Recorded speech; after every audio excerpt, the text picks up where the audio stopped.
Hello दोस्तों, आज हम आपके लिए लेकर आए हैं प्रतियोगिता दर्पण जून और जुलाई का ये अंक एक ही में है दोनों। राष्ट्रीय घटनाक्रम देखते हैं। सबसे पहले इसमें विदेश में फंसे भारतीयों के लिए वंदे भारत व समुद्र सेतु अभियान चलाया गया है। वंदे भारत 7 से 22 पहला चरण जो है 7 से 22 मई को चलाया गया, दूसरा चरण 16 मई से चलाया गया और तीसरा चरण 13 जून से चलाया गया। समुद्र सेतु अभियान श्रीलंका व मालदीव में फंसे भारतीयों को वापस लाने के लिए चलाया गया था और 98 कंट्रीज से कुल 2.59 लाख लोगों द्वारा पंजीकरण कराया गया था, जिनको भारत वापस आना था कोरोना के कारण। तो ये वंदे भारत याद रखिएगा और समुद्र सेतु याद रखिएगा। समुद्र सेतु जो द्वीपीय राष्ट्र हैं वहाँ से भारतीयों को लाने के लिए, और वंदे भारत जो यूरोप है, अफ्रीका है, अमेरिका है, इन देशों से लाने के लिए था। नेक्स्ट हमारा है हिंद महासागर के द्वीपीय राष्ट्रों को कोविड-19 से बचाव हेतु सहायता के लिए मिशन सागर। मिशन सागर किस लिए चलाया गया था? जो हमारे पड़ोसी देश हैं, हिंद महासागर के जो द्वीपीय देश हैं, उनकी सहायता के लिए मिशन सागर चलाया गया था। और ये चलाया गया था मालदीव, मेडागास्कर, सेशेल्स, मॉरिशस व कोमोरोस को चिकित्सकीय, खाद्य एवं अन्य सहायता सामग्री उपलब्ध कराने के लिए। नौसैनिक पोत हमारा जो केसरी है वो गया था। नौसैनिक पोत केसरी के द्वारा ये सामान भेजा गया था। 10 मई 2020 को रवाना किया गया था। कचरा मुक्त शहरों की 2019-20 की स्टार रेटिंग आई है। कुल 6 शहरों को 5 स्टार रैंकिंग मिली है। अच्छा, यहीं से क्वेश्चन भी अभी आया है। 5 स्टार रैंकिंग वाले जो शहर हैं वो 6 हैं टोटल। अंबिकापुर जो छत्तीसगढ़ का है नंबर 1 पर है, दूसरा राजकोट है, तीसरा सूरत है, चौथा मैसूरू है कर्नाटका का, इंदौर है 5वां और छठा नवी मुंबई है। नवी मुंबई 3 स्टार रैंकिंग वाले कुल 65 शहर हैं। इनमें उत्तर प्रदेश व बिहार का कोई भी शहर नहीं है, यानी कि 3 स्टार से नीचे वाले शहरों में ही उत्तर प्रदेश और बिहार के शहर हैं। नेक्स्ट हमारा है विशाखापट्टनम औद्योगिक संयंत्र में गैस रिसाव हुआ है। ये 6-7 मई के मध्य रात्रि में हुआ था और ये कंपनी है LG पॉलीमर्स है। LG polymers India limited company है से स्टाइरीन गैस, कौन सी गैस? स्टाइरीन गैस का रिसाव हुआ था। तो आपको कंपनी भी याद रखनी है, हो सकता है कंपनी पूछ दे कौन सी कंपनी थी, और दूसरी गैस तो बहुत ही महत्वपूर्ण है। स्टाइरीन गैस का रिसाव हुआ था जिससे कई सारे लोग बीमार हो गए थे, मृत्यु भी हुई थी। भारत में प्रत्यर्पण रोकने के लिए विजय माल्या की याचिका लंदन के उच्च न्यायालय द्वारा खारिज कर दी गई है। पूर्व CJI रंजन गोगोई का राज्यसभा के लिए मनोनयन हो गया है। ये तो आप जानते होंगे, ये बहुत ही कंट्रोवर्शियल था लेकिन हो गया है। भारतीय मौसम विभाग IMD के द्वारा POK का मौसम संबंधी पूर्वानुमान जारी किया जा रहा है। POK का ये शुरू किया गया है भारतीय मौसम विभाग के द्वारा। मिज़ोरम में खेलों को उद्योग का दर्जा दिया गया है। मिज़ोरम, मणिपुर नहीं है, मणिपुर भी खेलों के लिए जाना जाता है, लेकिन मिज़ोरम ने खेलों को उद्योग का दर्जा दिया है। चक्रवाती तूफान अम्फान आया था, ये बहुत ही महत्वपूर्ण है, कोई ना कोई एग्ज़ाम में ज़रूर पूछा जाएगा। चक्रवाती तूफान अम्फान आया था जो ओडिशा व बंगाल में तबाही किया था, यानी कि ये आया था बंगाल की खाड़ी में। 21 मई को आया था और उड़ीसा और बंगाल सबसे ज़्यादा प्रभावित थे। कौन कौन से? उड़ीसा और बंगाल सबसे ज़्यादा प्रभावित हुए थे। अंतर्राष्ट्रीय घटनाक्रम देखें तो गुट निरपेक्ष देशों का वर्चुअल शिखर सम्मेलन हुआ है 4 मई को और अजरबैजान के राष्ट्रपति इल्हाम अलीयेव इसके अध्यक्ष थे, क्योंकि पिछला जो नेम हुआ था वो बाकू में हुआ था। अजरबैजान की राजधानी बाकू है, तो तब से वहाँ के जो राष्ट्रपति हैं वही गुट निरपेक्ष देशों के अध्यक्ष हैं। तो इन्हीं की सदारत में यह वर्चुअल शिखर सम्मेलन हुआ था और थीम इसकी थी यूनाइटेड अगेंस्ट कोविड-19। PM मोदी के द्वारा इसमें संबोधन किया गया था। भारत नेपाल सीमा विवाद हुआ है। नेपाल ने नया राजनीतिक मानचित्र जारी किया है, अपना पॉलिटिकल मैप जारी किया है, जिसमें भारतीय क्षेत्र कौन कौन से क्षेत्र हैं, आपको क्षेत्र याद रखने हैं। ये यूपीपीसीएस 2019 की मेंस में आया था क्वेश्चन। काला पानी, लेपुलेख और लिम्पियाधुरा को उसने अपना बताया है। इज़राइल में तीसरी बार चुनाव हुए हैं। इज़राइल में तीसरी बार चुनाव हुए हैं। बेंजामिन नेतन्याहू तथा बेनी गेट्स दोनों 18-18 महीने, कितने दिनों के लिए? 18-18 महीनों के लिए, 18-18 महीनों के लिए दोनों बारी बारी से पीएम बनेंगे, बेनी गेट्स और नेतन्याहू। तो फिलहाल में अभी नेतन्याहू हैं। नेतन्याहू के 18 महीने जब पूरे हो जाएंगे तब बेनी गेट्स प्रधानमंत्री बनेंगे। इराक में मुस्तफ़ा कादमी वहाँ के नए प्रधानमंत्री बन गए हैं। अब्दुल्ला मेहदी के त्यागपत्र के बाद ये स्थान रिक्त हो गया था, तो इराक के मुस्तफ़ा कादमी नए प्रधानमंत्री बन गए हैं। हथियार आयात निर्यात रिपोर्ट सिप्री की आई है। सिप्री एक संस्था है जिसने हथियार आयात निर्यात रिपोर्ट दी है। सबसे बड़े आयातक पहले तो भारत हुआ करता था, लेकिन पिछले 2 सालों से सबसे बड़ा आयातक सऊदी अरब है। नंबर 1 है सऊदी अरब, सबसे बड़ा हथियार, मतलब सबसे ज़्यादा हथियार कौन खरीदता है? सऊदी अरब। नंबर 2 पे हथियार खरीदने वाला देश है भारत।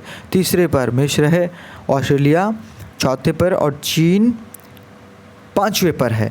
चीन के विषय में एक चीज़ बता दूं आपको, चीन 5वां सबसे बड़ा हथियार आयातक देश भी है वर्ल्ड में, और चीन 5वां सबसे बड़ा निर्यातक देश भी है हथियारों का, यानी आयात भी करता है, आयात में भी 5वें नंबर पे, निर्यात में भी 5वें नंबर पे है।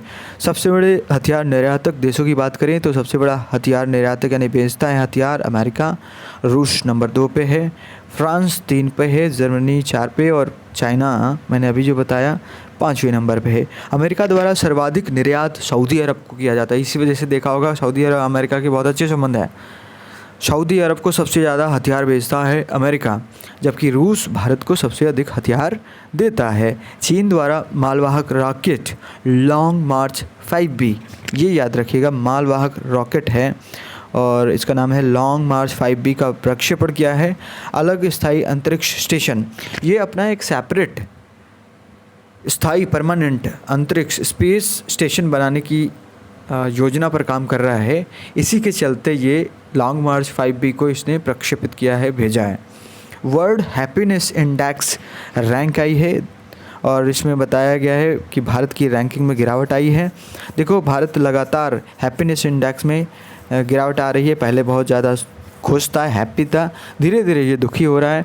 अगर 2017 की बात करें तो ये 22 था, 22 रैंकिंग थी। 2018 में 33 हो गई, 133। 2019 में 140 हो गई और 2020 में 144 पे पहुंच गए। 122, 133, 140, अब 144 पे पहुंच गए हैं। सबसे खुशहाल देश की बात करें तो ये फ़िनलैंड सबसे खुश है और अफ़गानिस्तान सबसे दुखी है, क्योंकि वहाँ हमेशा धमाके होते रहते हैं। अफ़गानिस्तान में सत्ता साझेदारी का समझौता हुआ। एक सत्ता साझेदारी का समझौता इजराइल में हुआ है, दूसरा अफ़गानिस्तान में हुआ है। यहाँ पर अशरफ गनी और अब्दुल्ला के बीच हुआ है। यहाँ पे ऐसा नहीं है कि 18 महीने के लिए आप, 18 महीने के हम, ऐसा नहीं है। लेकिन इसमें क्या हुआ है कि यहाँ पे दोनों रहेंगे, लेकिन एक के पास एक संवैधानिक पद रहेगा बड़ा सा, यानी कि राष्ट्रपति बनेंगे अशरफ गनी, और अब्दुल्ला को आधे मंत्रालय का मुखिया बनाया जाएगा। आधे मंत्रालयों का मुखिया बनाया जाएगा अब्दुल्ला को। अमेरिका द्वारा WHO की सदस्यता से त्यागपत्र दे दिया गया है 29 मई को। ये लगातार कोविड-19 को लेकर अमेरिका ने WHO पर निशाना साधा और आखिरकार उसने त्यागपत्र दे दिया इसकी सदस्यता से। आर्थिक वाणिज्यिक परिदृश्य देखें तो आत्मनिर्भर भारत के लिए लॉकडाउन के दौरान घोषित किया गया है 20 लाख करोड़ रुपए का आर्थिक पैकेज, और ये 5 स्तंभों पर आधारित है। 5 पिलर हैं इसके। क्या है? इकोनॉमी है, दूसरा इंफ्रास्ट्रक्चर है, इकोनॉमी, इंफ्रास्ट्रक्चर, डेमोग्राफी कैसी होनी चाहिए, वाइब्रेंट डेमोग्राफी होनी चाहिए। फिर है डिमांड है, और आखिरी में है सिस्टम। और सिस्टम कैसा होना चाहिए? टेक्नोलॉजी ड्रिवन सिस्टम होना चाहिए। तो इंफ्रास्ट्रक्चर, अपना economy, demography, demand and system, ये 5 पिलर हैं आत्मनिर्भर भारत के, और इसके लिए 20 लाख करोड़ रुपए का पैकेज दिया गया है। नीतिगत दरों में परिवर्तन आया है, ये आरबीआई द्वारा 22 मई 2020 को घोषित किया गया है, और ये जून में भी ये रही है, अगस्त में भी जो आई है उसमें भी नीतिगत दरों में कोई परिवर्तन नहीं हुआ, एज इट इज़ रखा गया है। रेपो रेट हमारी 4.0 है, 4.0% है, 4% है, यानी कि रिवर्स रेपो रेट 3.35 है, और बैंक रेट जो हमारी है 4.25 है, और एमएसएफ भी 4.25 है। सीआरआर की बात करें तो 3% है, एसएलआर 18% है। तो ये आप याद रखिएगा, क्योंकि पिछले आरओ के एग्ज़ाम में पूछा गया था, तो कभी भी पूछ सकता है वो। तो रेपो रेट हमारे फ़िलहाल 4% है। भारत की कोविड-19 से सुरक्षा हेतु प्रमुख बैंकों द्वारा सहायता दी गई है। तो अलग अलग बैंकों ने भारत को अलग अलग सहायता दी है। विश्व बैंक ने $1 अरब का, एडीबी ने $1.5 अरब का, एआईआईबी ने सबसे कम दिया है $500 मिलियन का, और एनडीबी ने भी $1 अरब का, यानी कि वर्ल्ड बैंक और एनडीबी ने $1 अरब का दिया है। सबसे ज़्यादा एडीबी ने, यानी कि एशियन डेवलपमेंट बैंक ने दिया है, और सबसे कम एआईआईबी ने दिया है। मार्च 2020 में आरक्षित विदेशी मुद्रा कोष हो गया है 475.561 अरब डॉलर हो गया है। 7 अगस्त 2020 को और भी बढ़ गया ये 538.19 अरब डॉलर हो गया है। तो बढ़ रहा है धीरे धीरे। अब वर्तमान में ये 538 हो गया है, 538 हो गया है अरब डॉलर। दिसंबर 2019 के अंत में भारत पर विदेशी ऋण भार की बात करें, अभी थोड़ी पहले जो बात की थी तो ये 557 था, अभी ये जो बात हो रही है ये हो गया है 563.9 अरब डॉलर, यानी कि 564 अरब डॉलर हो गया लगभग। वाणिज्यिक और सबसे ज़्यादा अगर बात करें विदेशी वाणिज्यिक उधारियाँ सबसे ज़्यादा हैं, 39% से भी ज़्यादा, यानी 40% तो इसमें विदेशी वाणिज्यिक उधारियाँ हैं। एनआरआई जो हमारे दूसरे नंबर पर हैं, 23.6% हैं। अल्पकालिक व्यापार ऋण 18% से अधिक हैं। दिसंबर 2019 में विदेशी ऋण भार 521 अरब डॉलर था। कोरोना के कारण देश के वस्तुगत आयात तथा निर्यात में गिरावट आई है, हमने पहले भी देख चुके हैं इसको, तो इसको हम देखेंगे नहीं, पुराना डेटा है, काम नहीं आएगा। ये भी देख सकते हैं, इसको स्क्रीनशॉट ले सकते हैं। वस्तुगत व्यापार 2018-19 का है, 2019-20 का है, ये दिखाया गया है कितना कम हुआ है कितना ज़्यादा। फोर्ब्स द्वारा अरबपतियों की सूची, हाँ ये आपके काम का है। फोर्ब्स के द्वारा अरबपतियों की सूची जारी की गई है, कुल 2095 लोग शामिल हैं अरबपतियों की सूची में। जेफ बेजोस जो हमारे अमेज़ॉन के हैं वो नंबर 1 पर हैं। बिल गेट्स जानते ही होंगे वो नंबर 2 पे हैं। बर्नार्ड एर्नॉल्ट ये फ्रांस के हैं, ये तीसरे नंबर पे हैं। वॉरेन बफेट चौथे नंबर पे, और मार्क जुकरबर्ग फेसबुक वाले ये 7वें नंबर पे हैं। भारत के कुल 102 अरबपति शामिल हैं। मुकेश अंबानी 13वीं बार लगातार भारत के सबसे अमीर व्यक्ति हैं, लेकिन इनका स्थान 21वां है। पहले इनका 13वां शायद स्थान था, लेकिन स्थान घटा है, इनका स्थान काफ़ी पीछे चले गए हैं, वर्तमान में 21वां स्थान। और दूसरे हमारे भारत के जो धनी आदमी हैं राधा कृष्ण दमानी हैं, 78 पोजीशन है। शिव नाडर 103वां स्थान है, और उदय कोटक का 129वां स्थान है। ईरान की नई मुद्रा तोमान है। ईरान की नई मुद्रा कौन सी है? तोमान ईरान की नई मुद्रा है, जो कि 10,000 रियाल के बराबर होगी। एक तोमान 10,000 रियाल के बराबर होगी। सहकारी बैंक भी अपना बकाया वसूलने के लिए सरफेसी एक्ट के तहत कार्रवाई कर सकेंगे। किस एक्ट के तहत? सरफेसी एक्ट के तहत सहकारी बैंक भी अब अपना बकाया ऋण वसूल कर सकेंगे। लघु वनोपज के न्यूनतम समर्थन मूल्य की घोषणा की गई है, इसमें वृद्धि की गई है। 16 से 66% तक इसमें वृद्धि हो सकती है। राज्य सरकारें भी इस एमएसपी में ±10% तक का समायोजन कर सकती हैं, यानी कि जो लघु वनोपज होते हैं उनमें वृद्धि की गई है 16 से 66% तक, और राज्य सरकारों को भी ये अधिकार दिया गया है, इसमें 10% घटा भी सकते हैं या 10% बढ़ा सकते हैं इसको। विदेशों से धन संप्रेषण के मामले में विश्व बैंक के द्वारा रिपोर्ट आई है। इसमें बताया गया कि भारत को सबसे ज़्यादा विदेशों से धन मिलता है 83.1 अरब डॉलर, और 2018 में देखें तो 78.6 अरब डॉलर मिला था। चीन दूसरे नंबर पर है, 68 अरब डॉलर मिलता है चीन को, और तीसरा स्थान मैक्सिको का है। WTO के महानिदेशक जो रॉबर्ट एजेवेडो थे, इन्होंने त्यागपत्र दे दिया है। खाद्यान्न उत्पादन के, बहुत ही अहम है आपके लिए, खाद्यान्न उत्पादन के तीसरे अग्रिम कौन से, ये थर्ड एडवांस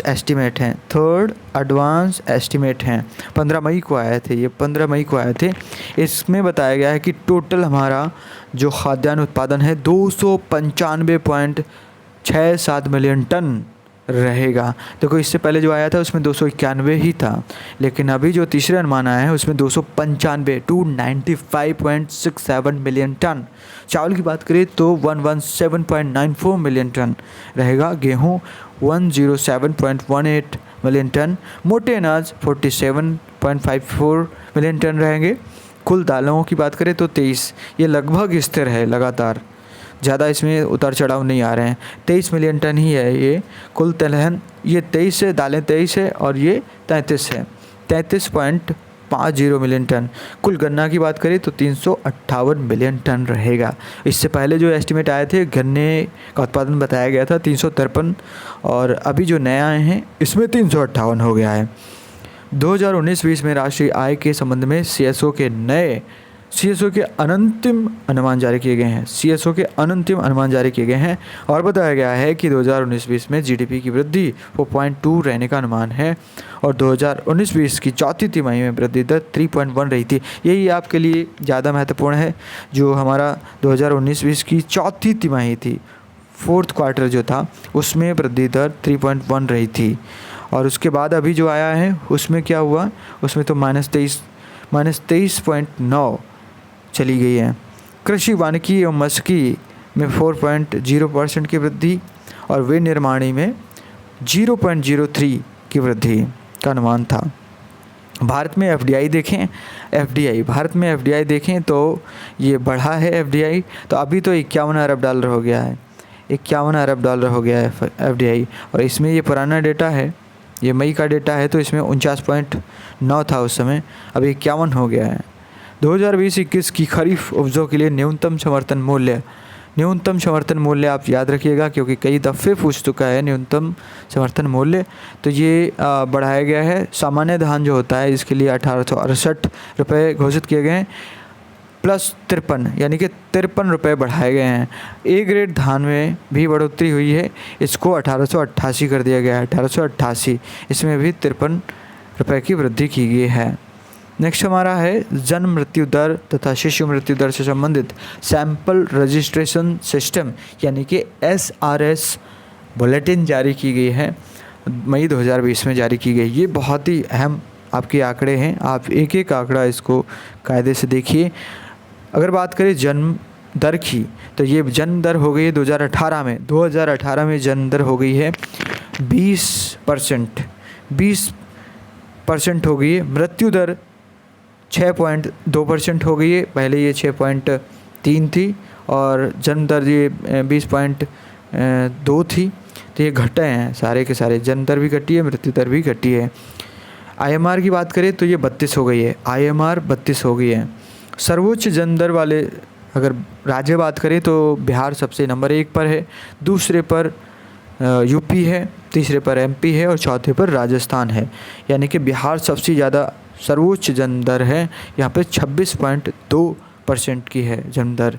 सबसे कम जन्म दर की बात करें तो ये केरला है, यहाँ पर 13.9% की जन्म दर है। दूसरा तमिलनाडु आता है, तीसरा दिल्ली है, फिर पंजाब है, और वेस्ट बंगाल है। जीवन प्रत्याशा की बात करें तो ये 2013 से 17 में बढ़ के हो गया है, 69 वर्ष हो गई है। और 1970 में देखें तो 1970-75 में ये केवल 49.7 वर्ष थी, बहुत कम आदमी जीता था, अब 59 हो गया, यानी कि 20 साल इसकी बढ़ गई है लाइफ। पुरुषों की बात करें तो ये पुरुष थोड़ा सा कम जीते हैं महिलाओं की अपेक्षा, 67.8 वर्ष जीते हैं, महिलाएं वर्ष जीती हैं। शीर्ष जो लाइफ एक्सपेक्टेंसी वाले राज्य हैं वो केरला है, जम्मू कश्मीर है और महाराष्ट्र है। सबसे कम लाइफ एक्सपेक्टेंसी जो है वो यूपी की है, सबसे कम यूपी वाले जीते हैं। दूसरे नंबर पर छत्तीसगढ़ है, तीसरे नंबर पर अपना मध्य प्रदेश है। सर्वोच्च मृत्यु दर की बात करें तो सर्वोच्च मृत्यु दर वाले राज्य छत्तीसगढ़ में सबसे ज़्यादा लोग मरते हैं, 8% की मृत्यु दर है। दूसरे नंबर पर उड़ीसा है, केरला है, फिर MP आंध्र प्रदेश बराबर है 6.7 है। यूपी और पंजाब 6.6 हैं। कम मृत्यु दर वाले राज्य बात करें तो दिल्ली के लोग कम मरते हैं। जम्मू कश्मीर दूसरे नंबर पे है, फिर झारखंड है, महाराष्ट्र है और पश्चिम बंगाल है। शिशु मृत्यु दर की बात करें तो सर्वोच्च जो है अपना मध्य प्रदेश है, 48 बच्चे 1000 में 48 बच्चे मर जाते हैं। दूसरे नंबर पर उत्तर प्रदेश है, 43 है। असम और छत्तीसगढ़ का दोनों का बराबर है, 41 है।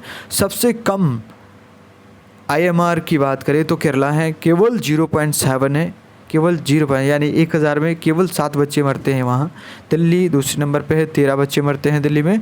तमिलनाडु तीसरे पर है, 15 है यहाँ। विमल जुल्का देश के नए मुख्य सूचना आयुक्त यानी कि CIC बन गए हैं। संजय कोठारी देश के नए सतर्कता आयुक्त, मुख्य सतर्कता आयुक्त यानी कि CVC बन गए हैं। अजय भूषण पांडे साहब वित्त सचिव बन गए। बहुत ही अहम पद होता है, 1 रुपये के जो नोट होते हैं उसमें सिग्नेचर भी इन्हीं के होते हैं। अजय भूषण पांडे बन गए। रिजर्व बैंक के डिप्टी गवर्नर BP कानूनगो का कार्यकाल बढ़ाया गया है 1 वर्ष के लिए। दिया मिर्जा UNEP की पुनः सद्भावना राजदूत बनाई गई हैं। TS त्रिमूर्ति UNO में भारत के राजदूत नियुक्त किए गए हैं। मनीषा सिंह ये अमेरिका की महिला हैं, अमेरिका की भारतीय मूल की हैं, अमेरिका की। इनको OECD में अमेरिका का स्थायी प्रतिनिधि बनाया गया है। अशोक माइकल पिंटो ये IBRD जिसको वर्ल्ड बैंक कहते हैं में अमेरिका के प्रतिनिधि नियुक्त किए गए हैं। सुरेश के रेड्डी ब्राज़ील में भारत के राजदूत बनाए गए हैं। पेरिया स्वामी कुमारन सिंगापुर में भारतीय उच्चायुक्त हैं। Wisden leading cricketer award 2019 Ellyse Perry व बेन स्टोक को मिला है। महिलाओं का एलिस पेरी को और पुरुषों का बेन स्टोक को मिला है। व्यास सम्मान 2019 के बिरला फाउंडेशन के द्वारा दिया जाता है। ये नासिरा शर्मा को दिया गया है जिनके उपन्यास है कागज़ की नाव। टेम्पल्टन पुरस्कार 2020 ये फ्रांसिस कॉलिंस ये USA के हैं, इनको दिया गया है। चमेली देवी जैन पुरस्कार आरफा खानम शेरवानी को दिया गया है व रोहिणी मेनन को दिया गया है। रोहिणी मेनन व आरफा खानम शेरवानी। एबेल पुरस्कार की बात करें तो हिलेल फ्रेस्टेनबर्ग व ग्रेगरी मार्गुलिस। हिलेल फ्रेस्टेनबर्ग व ग्रेगरी मार्गुलिस को दिया गया है। प्रित्जकर अवार्ड ये मिलता है आर्किटेक्चर के लिए मिलता है और ये दिया गया यवोनी फैरल जो आयरलैंड के हैं। शैली मैकनमारा ये 2 लोगों को दिया गया, यवोनी फैरल और शैली मैकनमारा को। पुलित्जर प्राइज़ जो साहित्य में और भी कई विधाओं में दिया जाता है। फीचर फोटोग्राफी श्रेणी में एसोसिएटेड प्रेस को दिया गया। किसको दिया गया है? पहले तो बात है कि एसोसिएटेड प्रेस के 3 पत्रकारों को मिला है। इनका नाम है मुख्तार खान, यासीन डार और चन्नी आनंद को। ये 3 पत्रकार हैं एसोसिएटेड प्रेस। और दिया किस लिए गया है? ये अनुच्छेद 370 हटने के बाद की परिस्थितियों को कवर करने के लिए, जम्मू कश्मीर में 370 हटने के बाद की परिस्थितियों को कवर करने के लिए दिया गया है। गुइलेर्मो कानो प्रेस फ्रीडम अवार्ड 2020 का ये जैनेथ बेदोया लीमा को दिया गया है। ये कोलंबिया के हैं, Janeth Bedoya Lima. Press freedom award doctor Harshvardhan को WHO के कार्यकारी बोर्ड, किसका कार्यकारी, एग्जीक्यूटिव बोर्ड का चेयरमैन बनाया गया है। निधन देखें तो इरफान खान हमारे जो अभिनेता थे उनका देहांत हो गया है। ऋषि कपूर साहब ये भी अभिनेता थे। बेजन दारूवाला ये भविष्य बताया करते थे लोगों का। बलवीर सिंह ये पूर्व हॉकी प्लेयर थे। अजीत जोगी ये छत्तीसगढ़ के पूर्व CM थे। पुस्तकें देखें तो कैमिनो विंटस ये जॉन ग्रिशम की बुक है। द आइका बॉग इस JK राउलिंग की बुक है, काफ़ी मशहूर है। विविध विश्व पुस्तक राजधानी ये तिबिलिसी जॉर्जिया को बनाया गया 2021 के लिए। 2021 के लिए खेलकूद की बात करें तो टोक्यो ओलंपिक 2021 में होंगे। इंडियन सुपर लीग यानी ISL बेंगलुरु विजेता बना है। T20 विश्व कप महिला भारत को हराकर ऑस्ट्रेलिया ने जीता है। रणजी ट्रॉफी की बात करें तो सौराष्ट्र ने जीता है। पुणे स्थित अगरकर रिसर्च इंस्टीट्यूट ने बायोफोर्टिफाइड प्रजाति का विकास किया है जो उच्च प्रोटीन क्षमता युक्त है और ये गेहूं की प्रजाति है। इसका नाम है MACS 4028। MACS 4028 गेहूं की प्रजाति है जो उच्च प्रोटीन क्षमता युक्त है। ई-गवर्नेंस प्लेटफॉर्म समर्थ बनाया गया, अभी क्वेश्चन में पूछा भी गया है। समर्थ HRD के द्वारा उच्च शिक्षा के विनियमन हेतु बनाया गया है। ये टिड्डी चेतावनी संगठन लोकस्ट वार्निंग ऑर्गेनाइजेशन ये फरीदाबाद में है। भरणी व अश्लेषा, भरणी 2D और अश्लेषा 3D है। ये सीमा प्रबंधन हेतु रडार बनाया गया है जो DRDO के द्वारा विकसित किया गया है। ब्रिये ब्रिजा नेशनल पार्क पोलैंड में है। यहाँ पर आग लग गई थी और भारी नुकसान हुआ था। तियानवेन ये बहुत ही आपके लिए महत्वपूर्ण है। तियानवेन 1 ये चीन का मंगल मिशन है। चीन के मंगल मिशन 3 अभी छोड़े गए हैं। एक तो तियानवेन चीन का है और दूसरा जो है अपना संयुक्त राष्ट्र अमीरात का है अल-अमल जिसको होप प्रोब कहते हैं और तीसरा अपना अमेरिका का नासा का है परसिवरेंस नाम है इसका। 3 मंगलयान गए हैं। वैश्विक प्रेस फ्रीडम इंडेक्स आया है और इसकी रैंकिंग 2 अंक का सुधार हुआ है। भारत की रैंकिंग 142वें स्थान पर है। शीर्ष स्थान नॉर्वे का है, अंतिम नॉर्थ कोरिया का है। दोंगसा द्वीप ये चीनी सागर में है। ताइवान का कब्जा है इस पर और चीन भी इस पर दावा करता है। विश्व मुक्केबाजी चैंपियनशिप 2021 की मेज़बानी भारत से लेकर सर्बिया को दे दी गई है।